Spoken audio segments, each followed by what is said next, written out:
Hello বন্ধুরা, তোমাদের নতুন একটা ব্লগে অনেক অনেক অনেক স্বাগত। চলে এসো আমার চ্যানেলে। তো আমি টোটোতে বসে কি করছি এটাই হয়তো তোমরা ভাবছো, তাই তো? আমি যাচ্ছি কোর্টে, আমার একটা কাজ রয়েছে।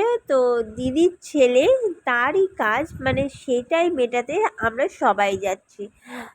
আমার হাজব্যান্ডও যাচ্ছে, অবশ্য ও টোটোতে বসে আছে, ওর ছবিটা আর দেখাতে পারলাম না কারণ ও আমার পিছনে বসেছিল তো তাই। আর এই যে ডায়মন্ড হারবার যাওয়ার রাস্তাটা, এটা তোমাদের সাথে আমি অনেক ব্লগে শেয়ার করেছি। তো প্রায় ব্লগে তোমরা এই রাস্তাটা দেখেছো। অ্যাকচুয়ালি কী বলো তো, মানুষ বলে নদীর কাছে এলে মন ভালো হয়ে যায়, তা সত্যিই তাই। নদীর কাছ থেকে গেলে আমারও মনটা ভালো হয়ে যায়, মনে পড়ে যায় আমি যে সমস্ত ভাবনাগুলো নিয়ে বড় হয়েছি, সেই সমস্ত ছোট ছোট ভাবনাগুলোর কথা। কিন্তু কি করব বলো, সময়ের পরিপ্রেক্ষিতে মানুষ যা চায় তা তো হয়ে ওঠে না। আমার জীবনে কিছু কিছু ঘটনা সত্যিই সত্যি হয়ে ওঠেনি। আর এখানটায় আমরা পৌঁছে গিয়েছিলাম, তো কোর্টের কাজ ভিতরে হচ্ছিল, তো আমরা বাইরেই অপেক্ষা করছিলাম একটা চা দোকানে। আমার হাজব্যান্ডও বসে আছে এই আমার পাশেই, দেখাচ্ছি তোমাদের ব্লগে ছবিটা। আর এই রাস্তা থেকে সমস্ত লোকজন যাচ্ছে, এখানে প্রচুর দোকান। এটা কিন্তু অ্যাকচুয়ালি কোর্টের মধ্যেই এত দোকান। আর এই আমার মানে হজগৌরাঙ্গ আমার হচ্ছে হাজব্যান্ড বসেই আছে। তো কোর্টের কাজ টাজ মিটিয়ে চলে এসেছি, আমার এই খাওয়া হয়নি, তাই বাড়িতে এসে আমরা খাচ্ছি খেজুর আর একটু বিরিয়ানি খেয়ে নিয়েছিলাম নিয়ে। আর এখানে সবাই মিলে একটু গল্প করছিলাম, কারণ অনেক দিন পরে আমার দিদির ছেলে এসেছিলো, তো তার সাথে দেখা হয়েছিল, সেই জন্য সবাই মিলে গল্প। বাবা, মনও ফর্সা না আমি ফর্সা? কে ফর্সা? মন ফর্সা? ফর্সা কে? ফর্সা আমি, ফর্সা আমি আমি আমি মনা মিথ্যে কথা বলে, মানি ভালো না।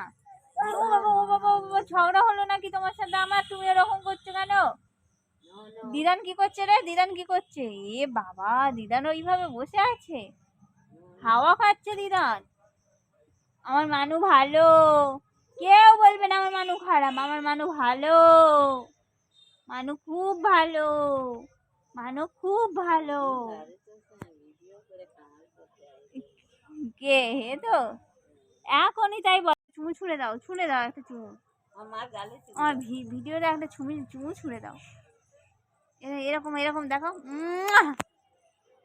এ বাবা, কোথায় উঠছে? গাছে উঠছে আমার মেয়ে। এ বাবা রে বাবা।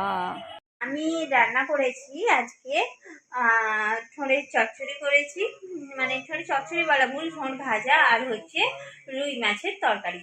আর আমার মেয়ের জন্য ভাত বেড়ে নিয়েছি, ওকে এখন খাওয়াবো। তো চলো দেখতে থাকো। নাও খেতে বসো। ইস, শুধু মাছ খেলে হবে? ভাতটাও তো খেতে হবে। দেখে একটু সরে বসো, এখানে বসো বসো বসো, আমি খাই দিই, ভাত পাট করে খাই দিই, বসবে। রুই মাছের তরকারি কলা দিয়ে, দেখতে পাচ্ছ এটাই আজকে খাওয়া হবে আমাদের। আর এখানে ঠোঁট ভাজা রয়েছে। চলো ভাত বাড়ি ঝটপট, আর দেরি করে লাভ নেই। গন্ধরাজ লেবুটা কিন্তু ভাতের সাথে খেতে খুব ভালো লাগে, তাই না? তো আজকের লেবু নিয়ে এসছে আমার হাজব্যান্ড, তো ভাত দিয়ে খাওয়া হবে, দেখতে থাকো।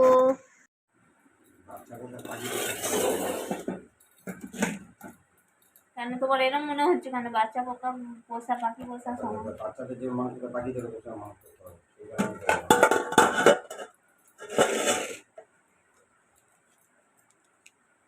মাদি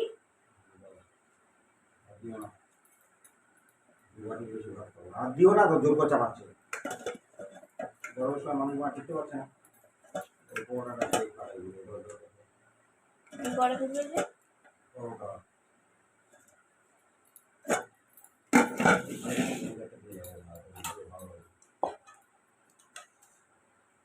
তাড়াতাড়ি গেলে তো তাড়াতাড়ি কাজ হবে। 3:30টার সময় হবে, এখান থেকে 3:30টার সময় যাবে। দাও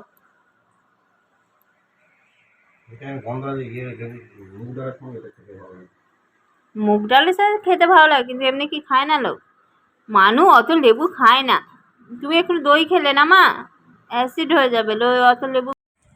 তো আমরা খেতে থাকি। আর তোমাদের যদি ব্লগটাকে ভালো লাগে তাহলে একটা লাইক, একটা কমেন্ট, একটা শেয়ার করে দিও প্লিজ বন্ধুরা।